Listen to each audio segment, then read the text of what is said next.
Good morning. Thank you very much. So I'm here today to talk about strategies for success in the workplace, and I'll give a brief overview of my presentation. I'll give a bit about my background, my transition from school to work, the skills needed to be successful in the workplace, and moving on after that, developing your career. So I graduated from university in 2001. At that time, I was very excited to be finishing school, and I knew that I wanted to work. So even before I graduated, I started sending out resumes to various employers, but I was very frustrated due to responses I received back or sometimes lack thereof. Eventually, though, I did find an internship program through the Ability Edge program as an intern with Bank of Montreal and York University. After my internship ended, I got a full-time job with the bank, working as a direct banking manager. And since then, I've actually held several positions with the bank. They include working as a sales coordinator in the mortgage department, working as a fraud analyst, and as Jen mentioned, I currently work as a marketing associate with BMO Insurance. I want you now just to think forward to your own graduation. You've just finished school, and you're ready to make your transition from school to work. It can be a very scary thing for a lot of you, but just imagine you've gone through the job search process, you've impressed your employers at the interview, and they've decided to hire you. Now what do you do? I think one thing that might come to mind for some people is whether or not you should ask for accommodations on the job. While not everyone with a disability requires an accommodation, if you do require one, I would suggest that you ask for them. You want to make sure you have all the tools that are necessary for you to succeed right from the start. Moving on to your first day on the job. I remember my first day on the job just like it was yesterday. I was really excited to start work, but as I was on my way to work, I also got really nervous. I wasn't sure what was going to happen, what work would be like, how they were going to treat me. And my first manager is actually in the audience today, Nicole. She remembers how nervous I was also. So I guess my key tip is just to relax. It's okay to be nervous, but relax. On your first day, what will most likely happen is that they'll orient you to the company and to your coworkers. So there'll be a lot of talking. You'll be doing most of the listening, so you can take notes, so you can refer back to them, but just remember to relax. So my fellow members on the panel already talked about disclosure, so I won't spend too much time on this, but you might be concerned on whether or not you should disclose your disability to your coworkers. And disclosure is also a personal choice, so you don't have to do it if you don't want to. Really, one why I would suggest is that if, for safety reasons, perhaps you might have a non-visible disability, such as epilepsy. You might want to let your manager know, and perhaps the coworker who sits beside you, just in case anything happens. When there really is no right time, depending on how comfortable you are, you might want to just let them know on the very first day or wait for a couple of weeks until you're more comfortable with them to let them know what to disclose. Again, it's really up to you, but basically if you do disclose, just talk about how your disability maybe affects you. You don't have to talk about all the details. And remember to focus on your abilities. How? If you do decide to tell them, I would suggest just doing it in a private area. Just pull them to a side, perhaps in a meeting room, in an informal manner, and have that discussion with them. Moving on to the skills for success. There's three key components I find that helped me be successful on the job. That is office etiquette, time management, and networking skills. Office etiquette really is just to learn the expected rules of the office. So a simple one is not to spend your time at work making personal phone calls, checking your Hotmail, or surfing the internet. That includes Facebook. I know a lot of students like Facebook, but when you're at work, try not to look at that too much. You want to be accountable for your actions too. So we all make mistakes from time to time, and it's okay if you make a mistake when you're on the job. If you do make a mistake, however, take responsibility for it. Don't try to push the blame on someone else. Take ownership, and you'll actually gain more respect that way than trying to pass it off. You also want to dress appropriately for work also, whether that means it's a business environment or a casual environment, dressed according to what's expected at the office. Sometimes casual allows people to wear jeans. You also want to make sure you don't dress too casual and wear jeans with holes and rips in them or shirts with fancy prints on them. If you're not sure, you can dress conservative and ask your manager for clarification. Another simple rule is that sometimes people overlook is just to treat others the way you expect it to be treated. Next is to participate in social events. Sometimes companies might offer social events for their employees outside of work or organize informal ones, such as going out for dinner or participating in team building exercises. If you are able to attend these, depending on responsibilities outside of work, I would suggest doing so. It allows you to network with your coworkers, get to know them in a setting outside of work, and they get to know you too. For social events, you might be concerned on the accessibility of the social event. It's okay to ask the organizer how accessible it is or to see if they can accommodate you. For example, at BMO Insurance, we had an event in summertime where we did team building and had a dinner afterwards. An email was sent out around the office asking if there are any dietary restrictions or physical restrictions that people wouldn't be able to do. So for myself, I really can't do a lot of running or strenuous exercises, so they accommodated that and they adapted to team building exercises to include some activities that weren't so physically demanding. And for the ones that were, I just sat on the side and cheered on my coworkers. Lastly, no matter how hard you work at your job and how hard you try, you want to make sure you keep your company's interests in mind. So for example of this is, sometimes you might be privy to confidential information when you're at work. You don't want to go home and tell this to your family or talk about this with your friends or talk about what you know at work in a public place where someone else can overhear. Make sure what you're doing is honest. Really what this is just following your company's code of conduct.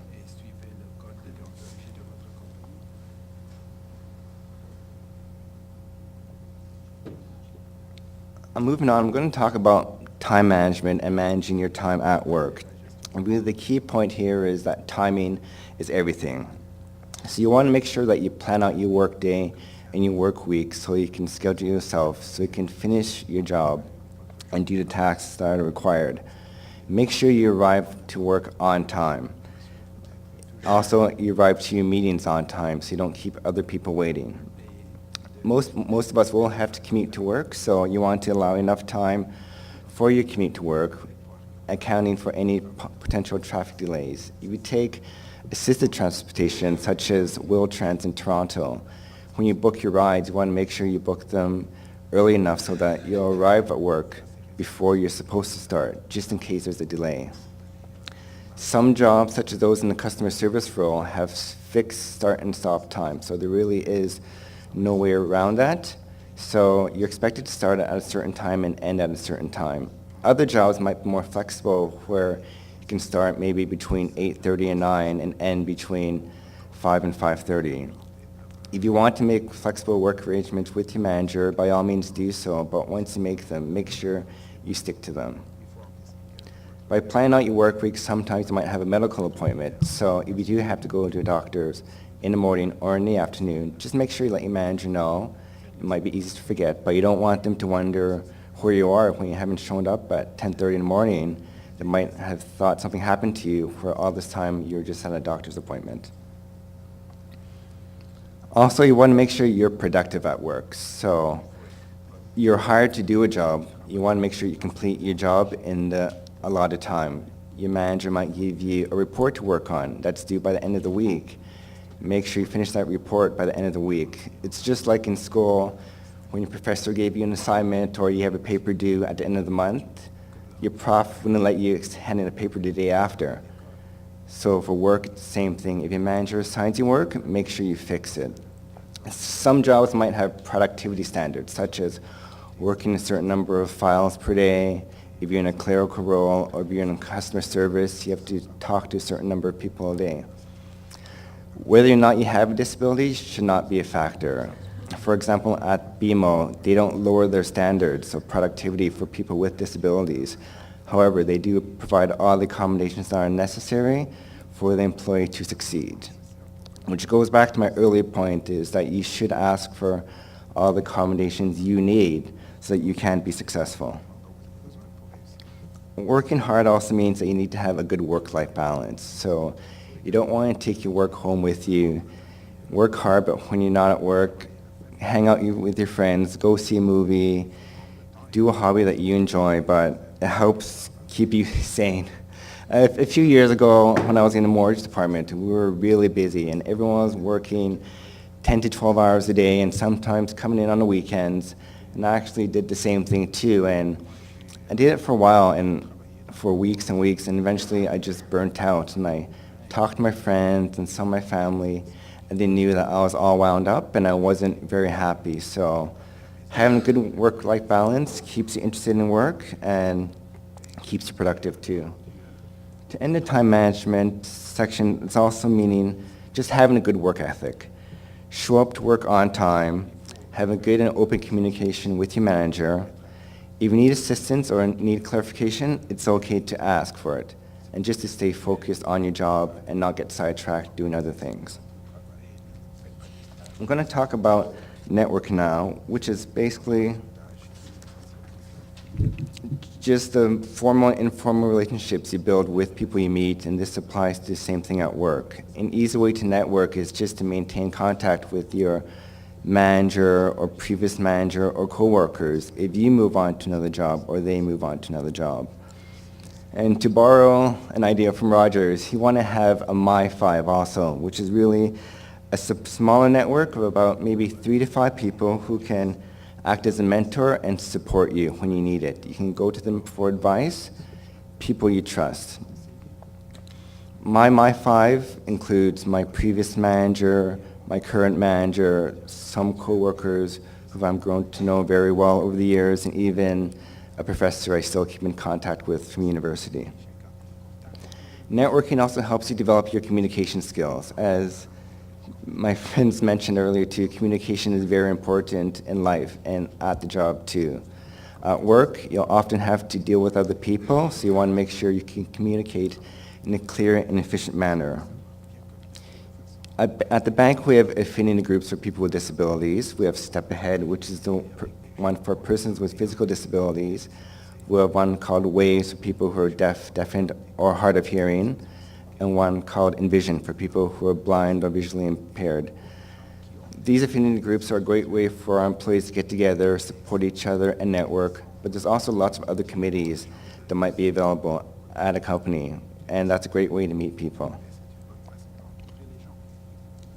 Lastly, I'm going to talk about developing your career. First of all, your career is your responsibility. You're the one who's in charge, so you have to push yourself and stretch your boundaries, challenge yourself. If you find that you're doing good at your job, but you finish the work early and you're bored, it's okay. Ask your manager for an extra project. You want to learn something new. It shows that you have initiative also.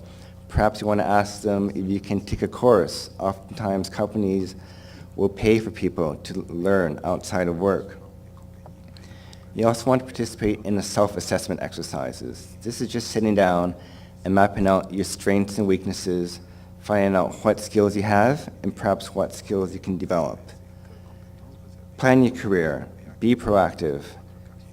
Find out what you want to do in the short term and the long term, perhaps 12 months from now and 5 years from now. If you know you want to work in a certain job in 5 years, find out what skill sets you need to have to get to that job. Also, don't forget to update your resume every 6 to 12 months. This way, it keeps your resume fresh. It shows a timeline of your accomplishments, and if someone or an opportunity for a new job comes up out of the blue, you'll have your resume handy. Also, remember to have a conversation with your manager and your My Five about your career. They can provide valuable advice or assistance to helping you get where you want. Sometimes, though, your manager might not initiate that career development conversation with you. So because your career is your responsibility, remember, you might have to be the one who initiates that conversation.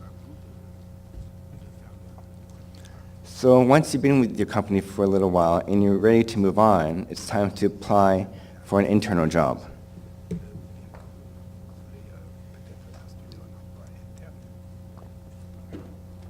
An important thing to remember when you're looking to apply internally is to first ask a manager for permission. Make sure they're okay and on side with you applying to another job.